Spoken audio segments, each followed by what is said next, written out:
My hubby Mike invited his girl Lisa to celebrate her birthday at the beachside mansion he built himself. But then a crazy snowstorm rolled in. As the storm approached, he threatened me to haul in some supplies, despite the brutal weather. In the heat of the fight, he threw me out, saying supplies were scarce. Lisa's delicate, can't handle tough times. Your resilience against the cold and hunger won't kill ya. I froze to death outside. Suddenly, I woke up and found myself back at the mansion when I first arrived. This time, I didn't wait for them to kick me out. I bailed on my own, knowing the storm would tear that place apart anyway. Again, I opened my eyes and was back in that familiar car with the heater blowing warm air by my side. I quickly checked the car's gear and felt my pulse race. Yep, I'd been given a do-over. Looking at the supplies in the trunk, my mind wandered back to my old life. Last time, Mike built that illegal seaside mansion for Lisa, just because she loved the ocean view. Her birthday perfectly coincided with the mansion's completion, so they decided to celebrate there. But the Weather Bureau reported a nasty storm coming, advising everyone to stock up. Mike called and threatened me. Bring in these supplies, and I'll sign the divorce papers to set you free. 5 years of my life, and I could finally move on and be with someone I really love. I scrambled to grab supplies from the mall and braved the storm to head to the beach. I thought delivering the goods would free me, but Lisa insisted I stay for the birthday. A day together is like 100 days. Come on, join us for a little farewell dinner. It's my birthday. Can't you just have a little FaceTime? Out of old feelings, I agreed. The birthday went by, and the storm unleashed its wrath. The wind howled so hard it was impossible to drive. I planned to ride it out in the mansion, but they treated me like a maid. My bird's nest soup needs exactly 7 parts sweet. Mess it up, and you're out, Lisa said. This place is freezing. Burn your clothes for warmth. Her demands pissed me off. Even though Mike and I were on the rocks, I thought he'd never ditch me technically. I was still his wife. But turns out, I overestimated him. As supplies ran low, Lisa whined about the storm. Who knows when it'll pass? I'm eating for 2 now. And if Jake eats too much, we might run out. How are we gonna survive? Mike glanced at me, his face filled with disappointment. Still, I was shocked when he stripped me down to my undershirt and threw me into the storm. You'll be fine. Supplies are tight and she's fragile. You'll live, he rationalized. I could hardly believe it. What did you say? I asked, confused.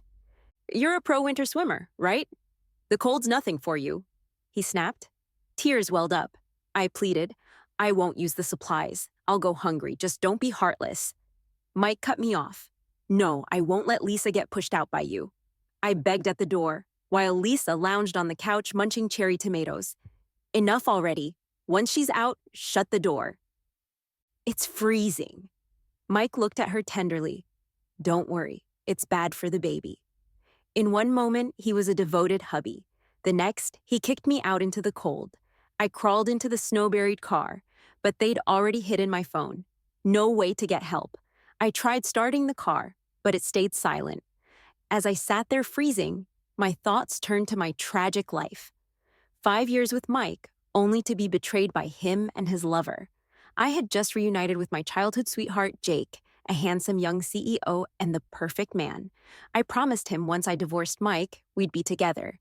But I never got the chance. The blizzard roared like a beast, tossing me in the car until I died in that wreck.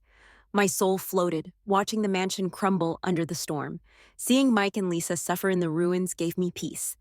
I had warned him about the illegal mansion, but he dismissed it as jealousy. Karma finally caught up, as poetic justice. Days later, the storm calmed. At life's end, I saw Jake hugging my frozen body, weeping. Then, a loud knock on the window jolted me back to the present. Mike was outside. You're quick. The storm's not here yet, but you are. Where's the stuff I told you to get? I rolled down the window, puzzled. What stuff? What did you ask me to buy? Mike's face twisted up real quick. Didn't I tell you to get over here with supplies? You playing dumb with me? I just nodded and chuckled. Oh, the supplies? Yeah, I didn't grab any. You guys wouldn't believe how crazy the mall was. I just came to break the bad news face to face. That was a total lie. All the goods I had grabbed were chilling in the trunk. In my past life, I nearly clawed my way to get those supplies just to divorce Mike. But these two were going to end up dead anyway, so why waste good food on them? Lisa couldn't keep still. I ran over to my car window, all panicky. What are we gonna do? Mike's car is busted, and you're the only one with a ride. I'm pregnant, and if anything happens to me because of you, I won't let it go. Her words took me back. Mike had that no kids rule. So, after we got hitched, I never had a kid with him. He kept blaming me for it and ended up pouring all his love into Lisa. But Lisa's past was messy, and his folks didn't want her in the family. So my marriage with him was just a cover for their fling. This year, out of nowhere, she got pregnant and now has the golden ticket to marry into the Ho family. So my marriage with him was just a cover for their fling. This year, out of nowhere, she got pregnant and now has the golden ticket to marry into the Ho family. I wasn't going to blow Lisa's cover, though. It was her pregnancy that got Mike to finally let me go. But it's because she got all cocky after getting pregnant that I ended up dead in my past life. I felt a chill, but held my anger down. Lying to them? Just kidding. The mall might be a ghost town. But I found a little supermarket on the road back. Listen, I just drove back to double-check what you need me to buy. Hearing that, they both relaxed.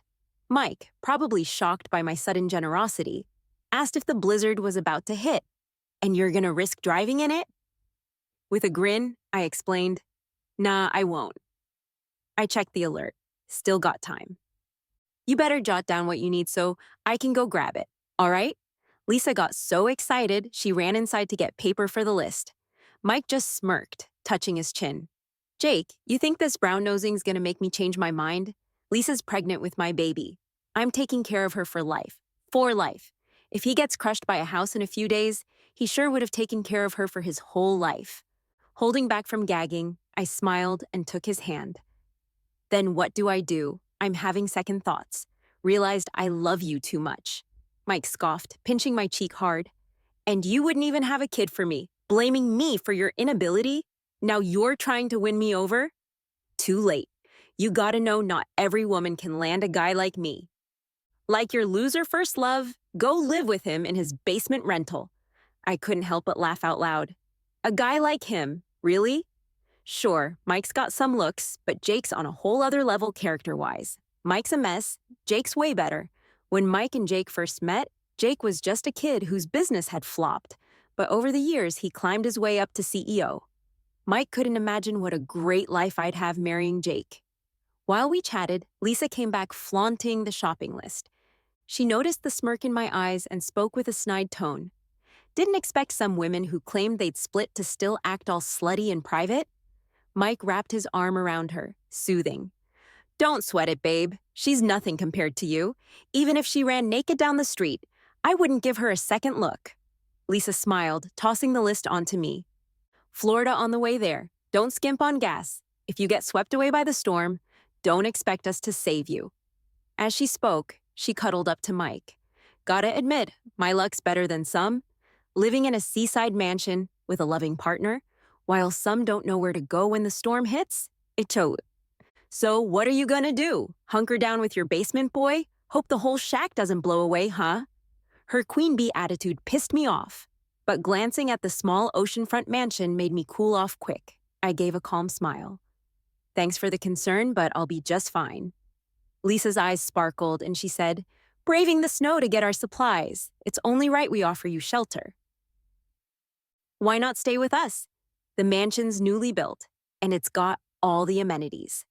Last time she tried everything to keep me there, only to send me off to die. I didn't know her real plan, but I wasn't falling for it again. I nodded. Sure.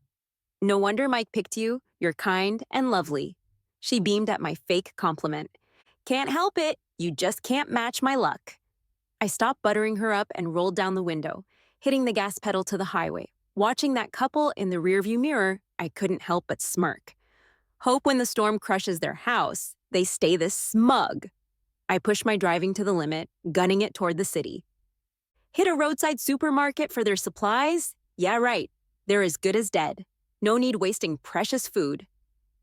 Hardly any traffic made the drive easy. Barely an hour, and I was back in the city.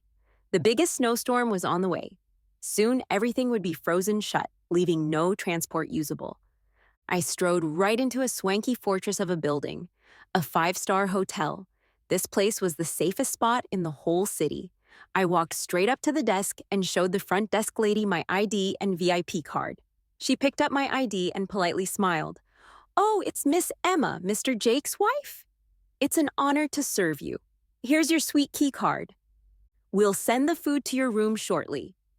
Right after I checked in, Jake called me from overseas. His voice sounded urgent over the phone. I saw a warning. "There's a blizzard heading your way. How are things over there? Do you have enough supplies?" He sighed. Of all times, this had to happen when I'm abroad. "I can't even be there for you. Just stay at home and let me know if you need anything. I'll have it sent over to you." In my past life, Mike hit my phone, cutting me off from everyone. I never heard my love's voice again until the end. Listening to the familiar voice on the other end, my heart was filled with so many emotions. Holding back tears, I said, "I'm fine. I used your VIP card and checked into a hotel." Relieved to hear I was safe, Jake sighed in relief. "It's a nice hotel. They've got plenty of food and a full backup power system. As long as you're there, I'm at ease. Don't worry. Once the storm passes, I'll come back to you." I nodded silently and said softly, "I've dealt with Mike. When you get back, let's get married, okay? Jake, I love you so much. I can't afford to lose you again." He chuckled softly on the other end. "I love you too. Ever since you pulled me out of that frozen lake in high school, I knew I couldn't marry anyone else." I did. Jake and I met in high school. Coming from a poor family, he was often bullied by his peers. One time, he was pushed into the icy lake at the park by some punks. I happened to pass by and saved him. He always said he fell for me at first sight then. My swimming skills, which Mike mocked, were what Jake admired the most. After graduation, Jake tried to start a business but kept hitting walls. Even Mike laughed at him, calling him a poor boy. As my father was gravely ill, my mother forcibly arranged for me to marry Mike, who came from a well-off family. Later, when Jake made his fortune and grew his confidence, I was already someone else's wife. Now Jake and I finally have a chance at happiness. We chatted for a long time, just expressing our love for each other. After the call ended, I soaked in a bubble bath, washing away the day's fatigue. Fresh and clean, I changed into the silk pajamas provided by the hotel and sat on the balcony covered in a blanket, watching the gloomy sky outside. The sky was dark. The wind howled fiercely, sweeping through the streets in a wild, eerie manner. Flurries drifted down like an apocalyptic overture. With the blizzard's countdown ticking, the streets were deserted. Wrapped in my blanket, I leaned by the window binge-watching shows. The stark contrast between the stormy chaos outside and the cozy calm inside struck me. In my past life, I was stuck in a seaside mansion with no power or water, the only heat coming from burning paper and clothes. Powerless against the couple's oppression inside and the suffocating blizzard outside, it was unbearable.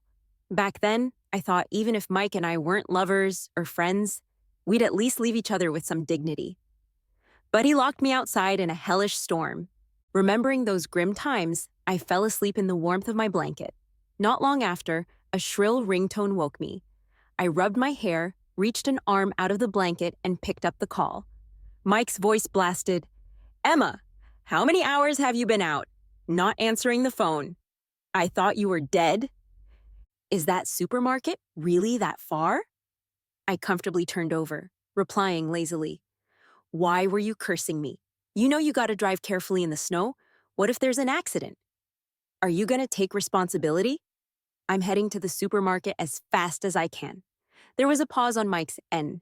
Then he snapped again, "Hurry up! I can't believe how slow you're driving. The snow's already bad.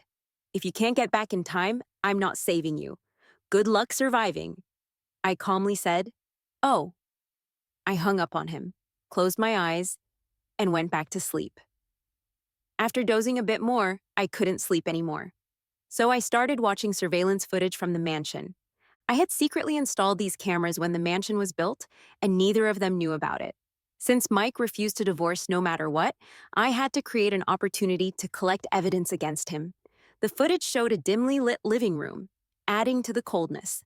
Lisa was snuggled up to Mike on the sofa, looking pitiful as they shared a coat. They were burning books from the shelves to add some warmth to the huge living room. Lisa was shivering so badly she could barely speak. Damn, Emma.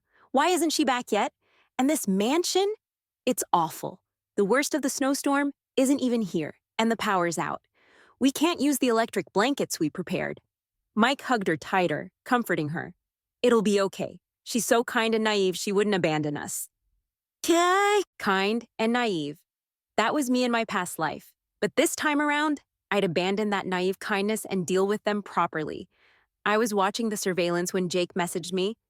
I ordered your favorite desserts. They should be arriving at your room soon.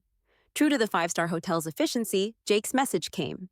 And soon after, someone knocked, bringing in a trolley of food. Desserts, drinks, fruit, everything was perfect. Compared to my feast, Mike and Lisa's situation looked pitiful. Just as I shoved a macaron in my mouth, a call from Lisa came through. Her voice was sharp and out of breath, probably from the cold. Emma, you piece of work. I just checked the map on my phone, and there's no supermarket nearby at all. I can't believe you'd be so selfish. Come on, admit it. Did you sneak off on your own? You realize you're responsible for 3 lives right now. This is like murder. I stirred the tea next to me and responded dramatically. Why would you think that? Obviously, I didn't go to a nearby store, or I'd have been back ages ago. I've gone out of my way for you guys, and yet you doubt me? I want to get back quickly, too. But there was an accident blocking the road, and I was trying to take a detour. Lisa was beyond frustrated and snapped. Stop detouring and come back. We've got enough food for a while, though it's a bit cold. If you can't make it, just don't go. She was definitely lying to me. In my previous life, the supplies I brought were barely enough to keep us 3 alive. There's no way the stuff at home is enough this time. Playing dumb, I asked, if there's enough food, I won't come back. Looks like the snow is piling up, so I'll just find a spot to hunker down nearby, okay? Lisa sounded frantic. No way, you should come back. It's better for the 3 of us to stick together. It's too dangerous for you to be outside alone. I took a sip of the steaming tea. Isn't having me just like having an extra burden? Didn't you all insist you wouldn't care about me? So, why are you asking me to come back now? She softened her tone, losing her bravado. I'm expecting, and I'm really scared of the cold. There's a clothing store nearby according to the map. Can you drive back and grab some warm clothes? We have everything we need except some warming stuff. Surely you wouldn't let the 2 of us freeze to death. I might have cared before, considering it's 2 lives at stake. Yet if they could disregard my life before, I can just as easily harden my heart now. While Lisa was begging softly, Mike grabbed the phone, sounding much less confident than before.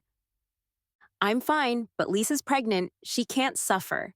That store is really close to the house, just a quick drive away. Eating some grapes? I laughed. What's her pregnancy got to do with me? It's not like she's carrying my kid. Besides, if it's that close, why don't you go? Isn't she your love? Can't you suffer just a little for her? With no success in coaxing me, Mike revealed his impatience and snapped. Emma, listen to yourself. Are you crazy? The snow's thick out there, and my car's busted. What if I freeze? What if I get swept away? Is he human and I'm not? He could freeze or get swept away on the road. Yet I'm expected to buy clothes without being exposed to the elements.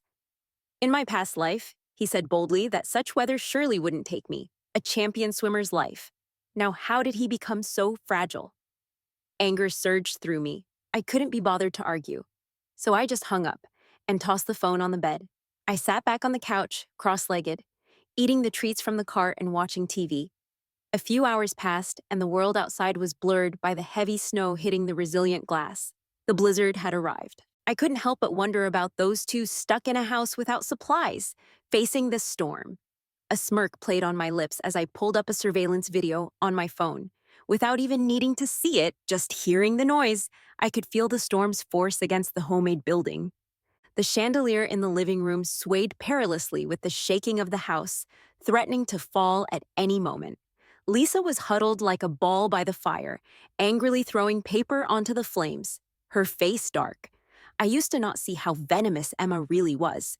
You were married for a few years, and still she toys with us like this. Tears dripped as she continued to rant. Being married to someone so vile, how did you endure all these years? How's our luck so bad? Leaving us here to starve and freeze, where did she even go? She had no place to stay, so she can't have gone to that Jake either. Mike, facing life and death, had no mind to console her. Walking in circles by the fire, he kept trying to call me, but I'd silenced the phone long ago. He could call all he wanted, I wouldn't answer. He huffed. She suddenly hung up, and now she ignores my calls. Could she really have died on the way? Why of all times? Hearing that last bit, I sat up straight. It sounded like they expected me to die, but I hadn't fulfilled their wish, not when they needed me most. Lisa scoffed. I doubt it. She still has a car. She's just pretending to ignore us. Hurry, is this your concern for her? Mike finally stopped pacing, sat beside Lisa, and placed a hand on her belly. How could I worry about her? I'm thinking of us. We lost so much money in business, and finally there's an opportunity to get it back. I have to focus. I arranged a ghost marriage for Emma with a wealthy family. They paid millions. Even if she's dead, her body has to be intact. Lisa thought for a moment, then nodded. Yeah, if she just froze to death, that's fine. But if she's missing limbs, we can't deliver that. She snuggled into Mike's arms coyly. Even with all this debt and selling the house behind Emma's back, I stay with you because I love you. You can't let me down, Mike assured her. Don't worry. No matter how down we are, we're better off than Emma. At least we have this mansion and our love. Emma won't even have her life soon. Lisa laughed gently at him. To be honest, Emma being dead might be a blessing for her. What's the point of living for someone like her? She would have just ended up squeezing into a tiny apartment with that broke Jake anyway. Honestly, we did them a favor. Hearing this, I felt a chill down my spine, and all my previous doubts just vanished. No wonder they wanted me to stay in the mansion so badly, even pushing me out into the cold to freeze to death in my past life. It was so they could keep an eye on me and ensure I died with a complete body. If I hadn't heard it myself, I would never have known they held such malicious intent even after my family's bankruptcy. They always blame me for leaving them, but how's their behavior any different from murder? But I'd already died once, so I shook off my shock pretty quickly. In my past life, I was played like a fool. Now it's time for a change. I looked back at the two people in the video. Can't deny, they're good at finding joy in the midst of sorrow. The wind and snow were shaking the house, yet they could still laugh. Lisa's eyes sparkled with hope for the future. Once we get Emma's money, we'll have most of our debts cleared. We might even have money left over for the baby. Mike nodded. Then we'll buy a house near the best elementary school in the city. I want to give your kid the best. Lisa playfully pushed him. Oh, why are you all about the kid? I'm the one who's most important to you. We still haven't had our wedding yet. You promised me the most glamorous dress in the whole bridal store. I watched as they planned out their whole lives, even discussing where they wanted to be buried together. It made me both sick and amused at the same time, almost enough to throw up the dessert I'd just eaten. I turned off the monitor and decided to head down to the leisure area to calm my mixed feelings. Downstairs, there was a swimming pool that was done up really nicely. From a distance, it did feel like a tropical beach resort, offering an immersive experience. I sat by the pool, splashed around a bit, and chatted with Jake over video call for quite a while. Just as I hung up, Lisa called. This time, she sounded frantic, like each word was burning her tongue as she spoke. Emma, you finally picked up. I nearly thought something happened. If you're not dead, can you come back? It's freezing so terribly out here. I've never begged anyone like this in my life. Just bring us some clothes, please. I'll be forever grateful to you. I tried hard not to laugh, looking out at the snow-laden sky. The wind's carrying snow so fierce it'll either blow you away or cut you like knives. As they're pleading, they seem to forget one thing. I'm a regular person too, and I can die in this cold weather. Putting on my best act, I gasped. Actually, I was already on my way to the mansion when you called. But I didn't expect the wind to be this strong. My car flipped on the highway. I started to scream, purposely driving my words into their weak spot. This highway is so high. If my car goes off, there'll be nothing left of me. What do? Even if I freeze, I don't want to fall. Come save me. I then held the phone away and sneaked a laugh.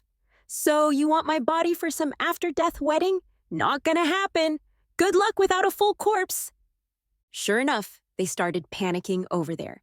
To an outsider, they'd almost seem genuinely worried. Mike grabbed the phone. Stay calm, don't move in the car.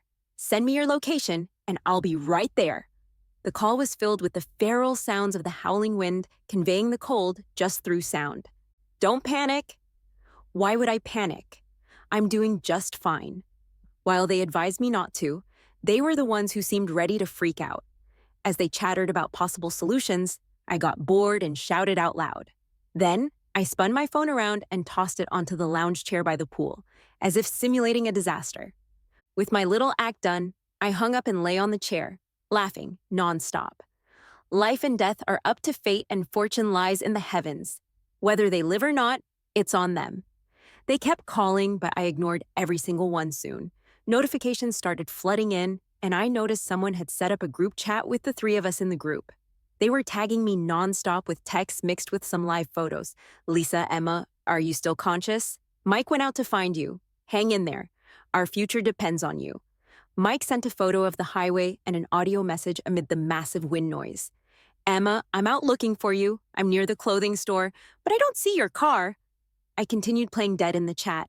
Seeing no reply, Mike continued to roar. Hey, say something. Dead or alive, where are you? Stop pretending to be dead. This wind is no joke, and I'm risking my life to save you. I chuckled and typed back. Wow, you guys care so much about whether I live or die. I'm so touched. But no need to come. A gust just blew my car right back onto the road. I'm safe now, but there's no way I'm driving towards the sea. Good luck. I'm finding a place to hide. As soon as I sent it, Mike bombarded me with voice messages. Listen, just from the voice message, I can feel how miserable he is out there in the snowstorm. I came all this way on foot just for you? Are you messing with me? Did you even bother to bring the supplies? I could sense his anger, and I was laughing so hard on the lounge chair. I replied, You've walked this far. You're probably almost at the fashion store. Instead of cursing me, why don't you grab more clothes for your darling wife? Before Mike could reply, Lisa sent a voice message. Her cries were so loud they almost blended into the huge wind noise. Mike, Emma, forget about the supplies for now. Just come back quickly. The wind smashed the windows on the first floor, and snow is coming in. What should we do? The fire's out. The house is shaking. We can't stay here anymore. Curious about the mess the house was in, I started a group video call. The two of them answered quickly. In Lisa's video, the house looked like it was turning to rubble, windows shattered, with a massive wave of snow rushing into the room. Her shaky first-person view, along with her distant and near screams, felt like a scene from a post-apocalyptic horror movie. Mike was being blown around, looking like he was drifting in the snow, totally struggling. He shouted urgently, Lisa, are you okay? Hang in there. Emma and I are coming back quickly. Emma, don't ignore this. It's a matter of life and death. You're the only one with a car. Hurry and save her. My calm video stuck between their survival struggle looked completely out of place. Without a word, I casually popped a grape in my mouth and started eating on camera. Mike yelled, Emma, what are you eating? How do you have the time to eat now? Why is it so bright and quiet where you are? You're not in the car at all. Unbothered, I ate another grape. Lisa's screen suddenly flipped, landing with a black screen. Only her weak voice could be heard. Mike, the living room light fell and hit my leg. I can't move now. My belly hurts so much. What do we do? Mike, as if drained, pleaded desperately. Emma, where are you right now? Please save Lisa. She's pregnant with my child. Lisa loves the ocean. This year she could finally fulfill that wish, but now we're caught in this extreme weather. I don't want her to die with regrets.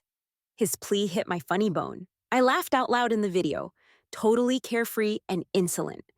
Her wish is to see the sea. I can make that happen now. I got up, flipped the phone's camera, and panned it around the luxury swimming pool. The pool's walls and ceiling lights were so chic. It really gave the illusion of being by the ocean, I bragged. Well, it's not the real seaside, but isn't it realistic enough? Seeing this view before dying should satisfy anyone's soul. If they weren't idiots, they'd realized by now I was in a luxury hotel. Mike was furious. You've been tricking us all along. I came out to save you? And you were safe in a fancy place the whole time? Are you even human? Unbothered, I replied, Of course I am. It's you I'm not too sure about. You know why you came out for me? Mike, you're even human? Unbothered, I replied, "Of course I am. It's you I'm not too sure about. You know why you came out for me? Mike, you thought I didn't know you were broke?" Seeing how well off I was, Lisa, lying there, suddenly found her energy and yelled with a sob, "So what if Mike's bankrupt? You really want to watch us die? Aren't you afraid of nightmares or karma? I'm pregnant, you know." I chuckled. "I'm straightforward, but you too. I don't know what deceit you're hiding inside. Instead of wasting your energy cursing me, you might as well save some strength to write a will. That's enough talk. I'm tired. I'm going to my warm luxury suite to get some beauty sleep." With that, I hung up the video and shut off the phone. I stayed at that hotel for 3 days and nights until the terrifying snowstorm finally calmed. The snow stopped, but the sky stayed dim, as if mourning the whole city. Countless trees fell under the storm's weight, and some old houses were destroyed, causing numerous casualties. I felt so lucky to be sitting safely in a sturdy hotel. At the same time, I felt sorry for those who suffered in the storm. Finally, transportation resumed, and Jake rushed back from abroad, coming to the hotel to see me. Before we could even catch up, I got a call from the hospital. A nurse said there was a patient named Mike, mentally unstable, demanding to see me. What? He's lucky surviving such a disaster.